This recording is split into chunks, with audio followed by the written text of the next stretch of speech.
Fulfillment, it's become a huge part of the customer experience. When Michael Rubin started the e-commerce fulfillment business and the direct to your home distribution business, the experience before then was different, right? When you and I went shopping before, we went to a brick and mortar store. We still do that sometimes, but as we all know, more and more business gets transacted electronically and the packages show up on our doorstep. So the first big shift was this whole notion of how you shop is no longer you and me going to a mall necessarily, almost exclusively. We now do some of that to get a customer experience that perhaps is more of a trying things out, tasting things. And a lot of retailers have gone through a lot over the last decade to make sure that that in-person experience still is relevant. But at the same time, that whole way of doing business has become such an instrumental part of commerce. Imagine the sophistication of that. Early on, you ordered something and then sometime over the next week or so,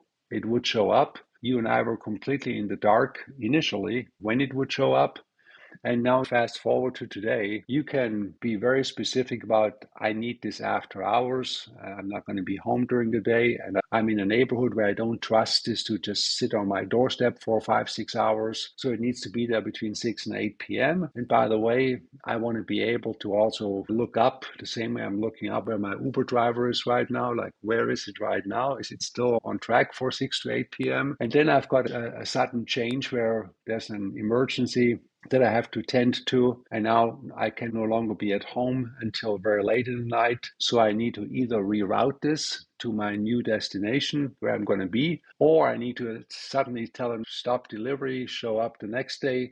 6 to 8 p.m. is still a good time, but not today. It now has to be tomorrow. All of that real time changing customer experience is something that was hard to imagine how you could actually construct for that 20, 25, 30 years ago. The other thing is obviously it has to be the correct order. If you order 2 or 3 items from the same manufacturer, it has to be the right size, the right color. All 3 items have to be the exact same items that you ordered. They have to be undamaged. And then also you want to make very certain that if I'm not at home, but I trust it can be left on my doorstep, you want to get a picture of that front patio where the package actually is sitting. All of these things make up for a customer experience that's, when done well, is freaking phenomenal and makes you want to reorder because hey, they're super flexible. So there's a lot of sophistication that makes for a really rich customer experience. When you do this well, this is customer experience at its best. But this is where the fulfillment industry needs to be today and going forward. And again, that's a quantum leap from 1995, Michael Rubin's early days. So that's come a long way.